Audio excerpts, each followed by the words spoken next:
আজ আন্তর্জাতিক নারী দিবস। আমরা সবসময় শুধু সফলতার গল্প শুনি, কিন্তু সেই সফলতার পেছনের না জানা গল্প আমরা কজন জানি। আজ আমরা আজকের আয়োজনে কর্মজীবী নারীদের ঘরের এবং বাইরের জীবনের কিছু না বলা গল্প শুনব, যেগুলো শুধু গল্প নয়, এক একটি জীবনের প্রতিচ্ছবি। আজ আমরা যে আত্মবিশ্বাসী নারীদের দেখছি, তারা কিন্তু একদিনে তৈরি হয়নি। আমরা আজ জানবো তাদের চোখে আসলে নারীত্বের সংজ্ঞা কী।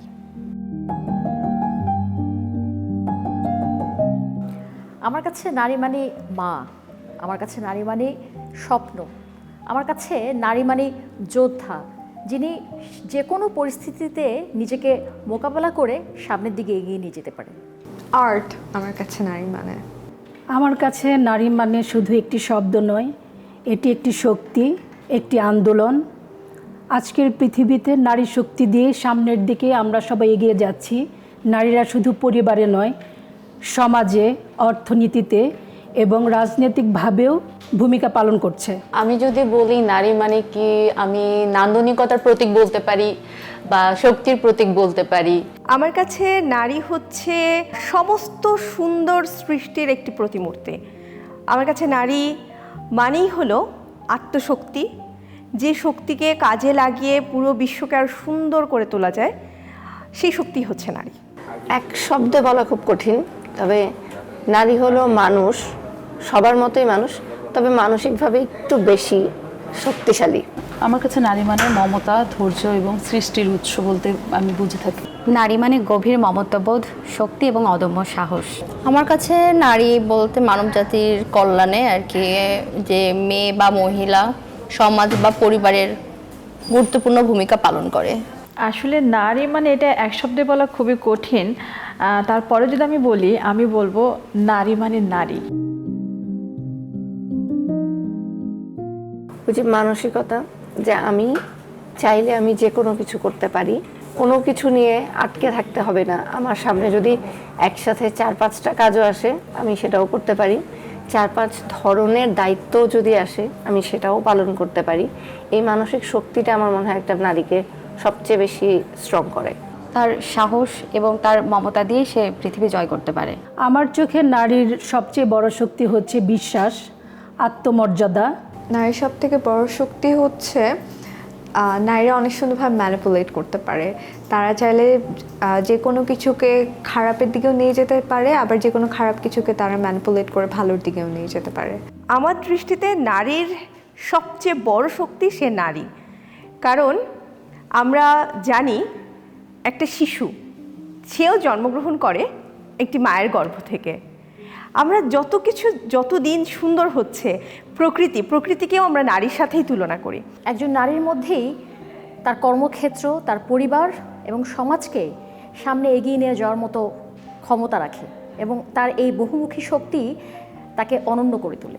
আমি যেটা বলবো প্রবল ইচ্ছে শক্তি এবং ধৈর্য। আমার চোখে নারীর মানে সবথেকে বড় শক্তি হচ্ছে নারীর ধৈর্য, সাহস। আমার চোখে নারীর সবচেয়ে বড় শক্তি হচ্ছে তার ধৈর্য। আসলে নারীর সবচেয়ে বড় শক্তি হচ্ছে তার নারীত্ব। তো এখানে নারীত্ব বলতে যেটা বোঝায় সেটা হচ্ছে সংযম, সহনশীলতা, ধৈর্য। কারো কাছে নারী মানে শক্তি, কারো কাছে নারী মানে সাহস, আবার কারো কাছে নারী মানে আত্মবিশ্বাসের এক উজ্জ্বল প্রতিচ্ছবি। আজকে আমরা আমাদের সহকর্মীদের চোখে যে আত্মবিশ্বাস দেখতে পাচ্ছি, সেটি কিন্তু একদিনে আসেনি। আজকে তারা ফিরে যাবেন তাদের অতীতে ফেলে আসা ছোট্ট আমির কাছে।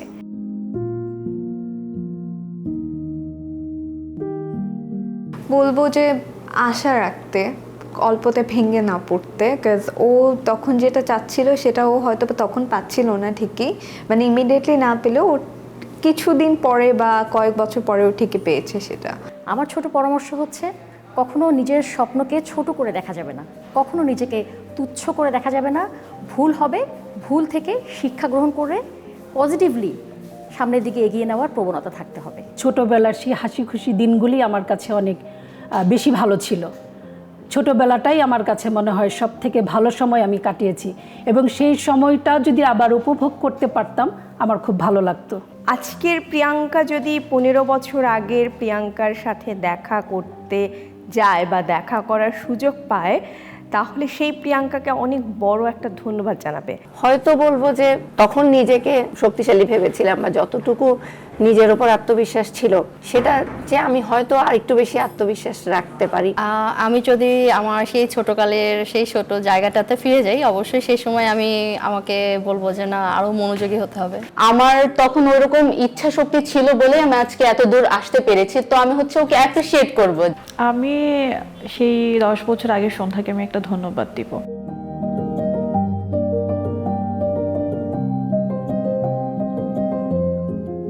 আমি আজকের যে তৃষা আছি, 15 বছর আগে আমি সেই তৃষা ছিলাম না।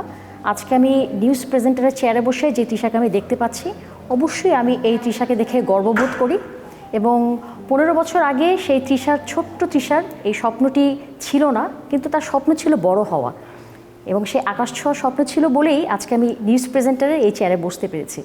সফলতা দেখে এই ছোট্ট লিপি খুশি হতো কিনা জানি না, তবে আমি সাংবাদিক হিসেবে আমি প্রতিষ্ঠিত হব কিনা সেটা আমার মনে কখনোই ছিল না।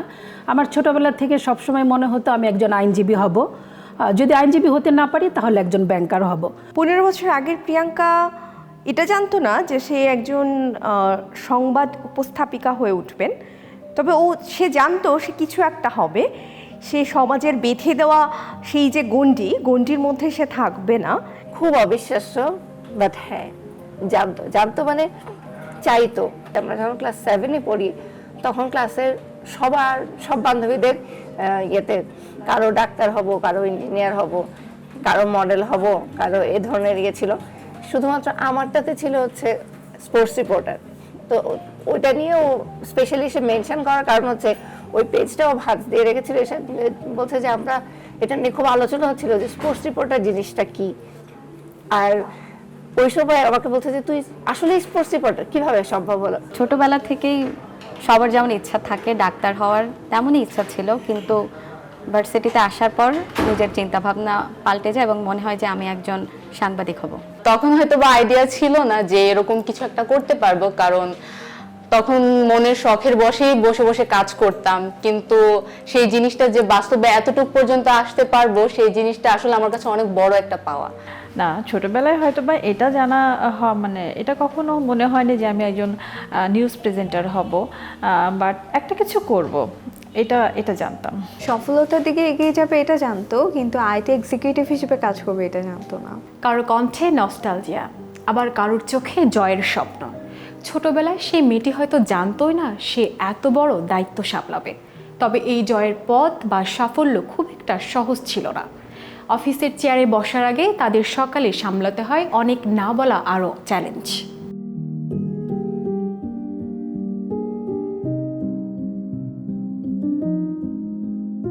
যেহেতু আমি একজন নারী, আমার কর্মক্ষেত্রেও সময় দিতে হয়, আমার পরিবারকেও সময় দিতে হয়। দৈনিক 8 ঘন্টা সময় দেওয়ার পরে আমার যে সময়টুকু থাকে, সেই সময়টা আমি যত দ্রুত সম্ভব কাজ শেষ করে আমি আমার মার কাছে ফেরত যাওয়ার চেষ্টা করি। পারিবারিকভাবে যতটুকু প্রয়োজন অতটুকু সময় আমি দিয়েই আমি আমার অফিসের কাজ ওভাবেই আমি সেট করি।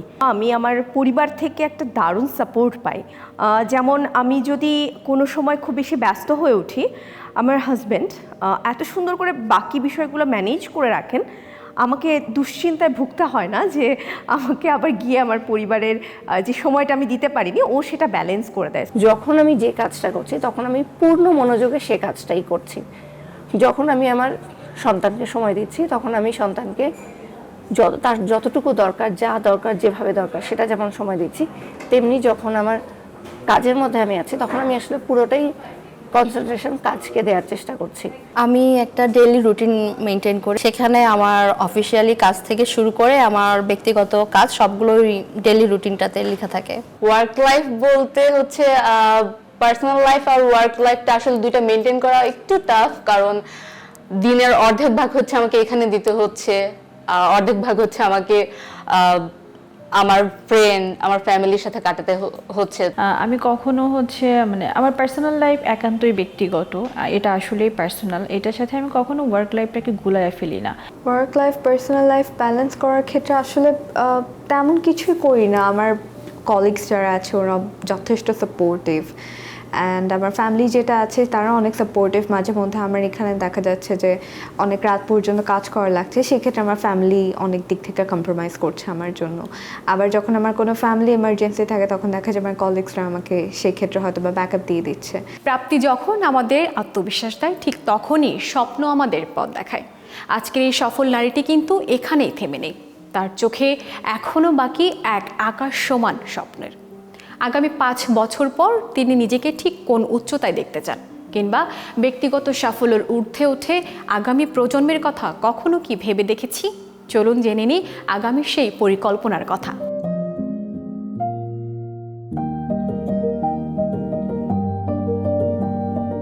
দু 2031-এর মধ্যে আমি অন্তত একটা ফিফা ওয়ার্ল্ড কাপ কভার করা জার্নালিস্ট, আর 2031-এ বাংলাদেশ যখন ক্রিকেট ওয়ার্ল্ড কাপ হোস্ট করবে তখন সেরকম, হ্যাঁ, আমার কথার গুরুত্ব সেরকমভাবে বিবেচনা হবে, সেরকম জায়গায় যেন যেতে পারি। সেই সাথে অবশ্যই আমার পারিপার্শ্বিকতা যেন সাথে ম্যাচ করে যেন চলতে পারি। আমি সাংবাদিকতাতেই থাকতে চাই, কিন্তু নিজেকে আরও ভালো অবস্থানে দেখতে চাই। জানি না আল্লাহ ভাগে কি রাখছে, সো ওইটার উপর ডিপেন্ড করে। আশা ধরে রাখছি যে এর চেয়েও ভালো কিছু করতে পারবো। আজ থেকে 5 বছর পর আমি নিজেকে এমন একটা অবস্থানে দেখতে চাই যেখানে আরও 10টা মানুষ বা আরও 5টা মানুষ আমাকে দেখে শিখবে এবং আমার মাধ্যমে পজিটিভিটিটা আরও ছড়িয়ে পড়বে। পরবর্তী প্রজন্মের জন্য আমি একটা সুস্থ সমাজ আশা করি। 5 বছর পর আমি প্রিয়াঙ্কাকে দেখতে চাই একজন সুখী মানুষের কাতারে। আমার আইটিতে কাজ করা এটা শখের বসে, বাট আমার আরেকটা শখ আছে যেটা আমার মেইন বলতে পারেন অ্যাম্বিশন, সেটা হচ্ছে আমি একজন অ্যারোনটিক্যাল ইঞ্জিনিয়ার। সো আমার ইচ্ছা হচ্ছে আমি আমার বাংলাদেশে একটা এয়ারলাইন্স বিজনেস স্টার্ট করব নিজের, অ্যান্ড যেখানে হচ্ছে বর্তমানে বাংলাদেশে বিভিন্ন রকমের যেই কটা এয়ারলাইন্স আছে তার যে প্রবলেমগুলো ফেস করছে সেই প্রবলেমগুলো আমি আমার এয়ারলাইন্সে রাখবো না, অ্যান্ড ট্রাই করব যে সব থেকে চিপেস্ট যে ফেয়ারটা পসিবল সেই চিপেস্ট ফেয়ার দিয়ে আমি আমার প্যাসেঞ্জারদেরকে সার্ভিস দিব। আমাদের সহকর্মীরা শুধু নিজেদের জন্য নয়, বরং আগামী দিনের অদম্য নারীদের জন্য একটি সুন্দর সমাজের স্বপ্ন বোনেন। আমাদের আজকের আয়োজনের মাধ্যমে শুধু তাদের নয়, বরং পৃথিবীর সমস্ত প্রান্তে লড়াকু নারীদের কুর্নিশ জানায়। পৃথিবীর সমস্ত নারীর মধ্যে সেই শক্তিটি বেঁচে থাকুক চিরকাল। শুভ নারী দিবস।